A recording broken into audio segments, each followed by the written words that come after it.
ഇനി ഹോളിവുഡും പറയും എന്റെ എമ്പുരാനെ. എമ്പുരാൻ റിവ്യൂ. നിങ്ങൾ കാശിറക്കി കാശ് വാരുന്നു, ഞങ്ങൾ നല്ല കണ്ടന്റ് ഇറക്കി കാശുണ്ടാക്കുന്നു. ബോളിവുഡിനെയും മറികടന്ന് കോടികൾ ഉണ്ടാക്കുന്ന ബിസിനസ് മേഖലയായി മലയാള സിനിമ മാറിയപ്പോൾ ഉയർന്നു വന്ന ചോദ്യങ്ങൾക്ക് സമൂഹ മാധ്യമങ്ങളിൽ മറുപടികളിലൊന്നായിരുന്നു ഇത്. അപ്പോഴും ഒരു ചോദ്യം ബാക്കി നിന്നു. മലയാള സിനിമയ്ക്ക് ഒരിക്കലും കോടികൾ മുടക്കി ഒരു ചിത്രം എടുക്കാനാകില്ലേ? എടുത്താൽ തന്നെ അത് വിജയിപ്പിക്കാനാകില്ലേ? അതിനുള്ള ഉത്തരമാണ് എമ്പുരാൻ. ഹോളിവുഡ് സിനിമയെ അനുസ്മരിപ്പിക്കുന്ന രംഗങ്ങളുമായി അല്ല, ഹോളിവുഡ് സിനിമ എന്ന് തന്നെ തോന്നിപ്പിക്കും വിധമുള്ള ചിത്രം. ലൂസിഫർ എന്ന ചിത്രത്തിൽ നിന്ന് 5 വർഷത്തെ ദൂരമുണ്ട് എമ്പുരാനിലേക്ക്.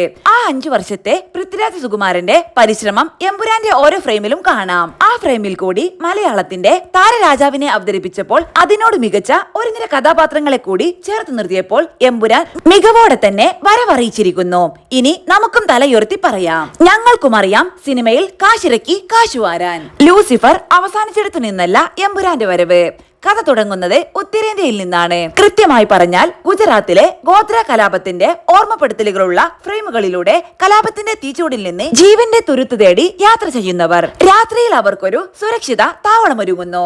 എന്നാൽ അവിടെ അവരെ കാത്തിരിക്കുന്നത് മറ്റു ചില ദുരന്തങ്ങളായിരുന്നു.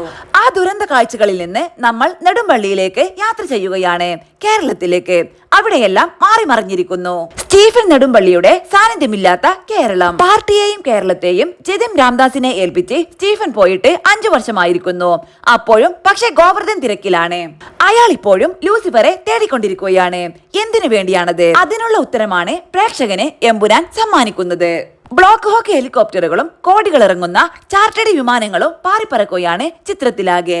വെടിയൊച്ചകളും സ്ഫോടനങ്ങളുമാണെങ്കും. എമ്പുരാന്റെ ആദ്യ പകുതിയെ വ്യത്യസ്തമാക്കുന്നതും ലോകത്തിന്റെ വിവിധ ഭാഗങ്ങളിൽ നിന്നുള്ള ഈ ബ്രഹ്മാണ്ഡ കാഴ്ചകളാണ്.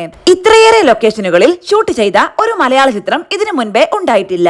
ഓരോ പ്രദേശത്തിനും ചേരുന്ന വിധം ഫ്രെയിമുകൾ ഒരുക്കിയിരിക്കുന്നു.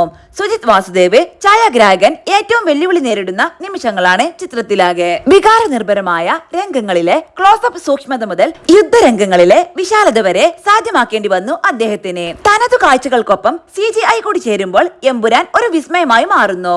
ചിത്രത്തിന്റെ ഓപ്പണിംഗ് ഷോട്ടിൽ നിന്ന് തന്നെ അത് വ്യക്തം. യുദ്ധവും ആഭ്യന്തര കലാപവും തകർത്ത ഇറാഖിലെ പ്രേതഭൂമികളിൽ ഒന്നിൽ നിന്നുള്ള കാഴ്ച ഹോളിവുഡ് സിനിമകളോളം തന്നെ പോന്നതായിരുന്നു. കേരളത്തിലാണെങ്കിലും ലോകത്തിന്റെ ഏത് കോണിലാണെങ്കിലും എമ്പുരാന്റെ ഫ്രെയിമുകൾ സുജിത് വാസുദേവിൽ ഭദ്രമായിരുന്നു.